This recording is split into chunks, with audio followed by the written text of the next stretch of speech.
Hypothetically, if I ask you to vote for yourself, the kind of person you want to be in, let's say, 3 to 5 years' time, or the kind of life you want to have, let's say, over the next few decades, what would you vote for? Would you vote for a mediocre life full of could've, should've, or a healthy, abundant, joyful, and impactful one where you come alive as a human being? Yeah, I think we all know the answer to that.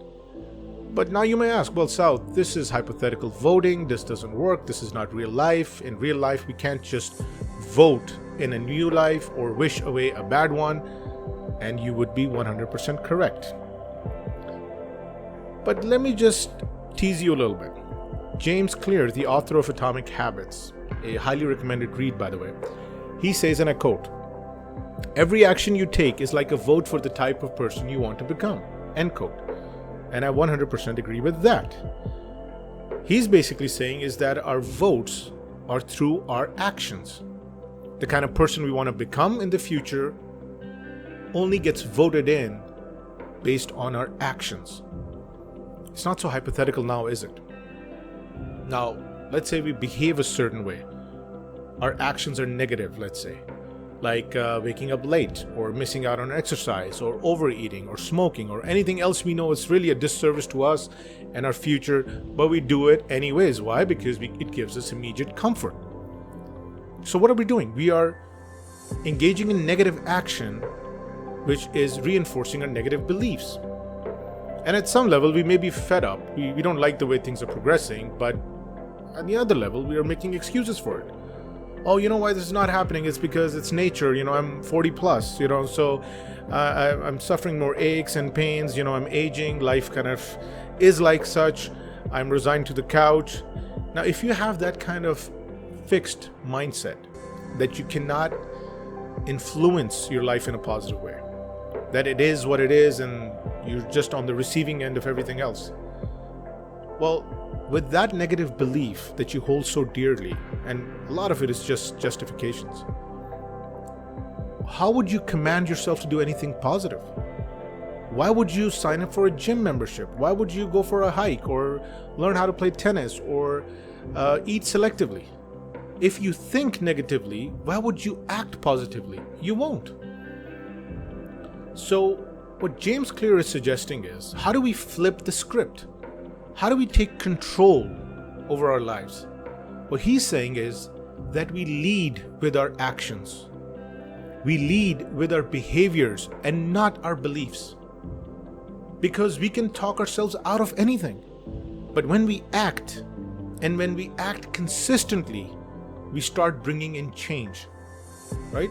We all know we don't usually live in line with our thinking. We'll say one thing, we'll do something else. That's as humans are. But I agree with this approach of taking the power of this negative mind, of this fixed mindset away, and just forcing yourself into action. Because I do believe that through repeated positive action, we eventually develop a new identity that then replaces the old identity or the belief system. In other words, we are slowly and gradually turning a fixed mindset that was holding us back over to a growth mindset. Right? We are cultivating a growth mindset. We don't have it. We are building it. We are developing it. But how are we doing it? Through action first. It's the action first strategy. So for example, we decide that we're going to turn our life around. And how are we going to do this? Well, let me just wake up in the morning first. Because I was waking up late, let me just wake up early. But I'm still not working out, I'm still not eating healthy, or whatever the case may be, but at least I'm waking up early. This is still better than nothing.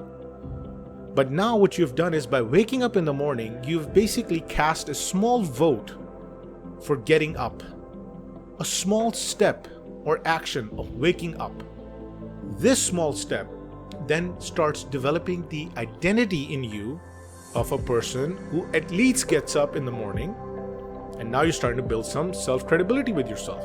Well, I'm not a total disaster. At least I do this. At least I get up in the morning, right? All right, that's a start. But then when you start waking up in the morning, maybe a few days here and there, you start going for a walk. Maybe a little workout here and there that you can sprinkle in. Now, over time, you start integrating this new lifestyle that you wake up in the morning and you do some healthy exercise or activity. Now you're starting to, through again repeated action, starting to build self-trust. Now you're living in line with your thinking, and that is taking you towards a new belief system, a new mindset.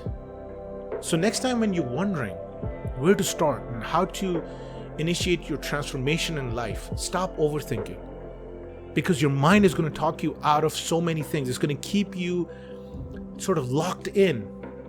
If you have a fixed mindset, there's no easy way out other than just to act your way out.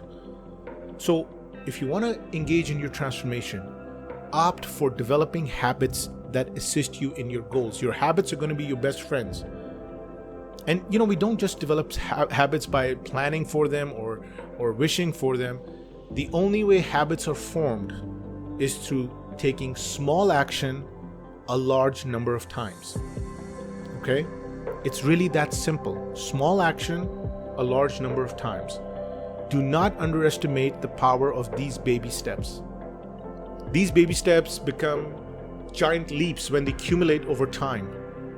And they eventually become this powerful voting system that will bring in the new you, the kind of person that you truly admire and desire to be. It will free you from the limiting beliefs that you've carried all along. And no, you don't have to be perfect. Remember that. To vote someone in, remember, you just need majority vote, not 100%. So we're not going to be perfect. We're not going to get it right every single time, every single day. But over the long run, if you have more healthy actions or healthy votes over unhealthy action or unhealthy votes, then yeah, over the long term, it will lead you to completing your transformation. Never be afraid to exercise your democratic right to be better. You deserve your best you.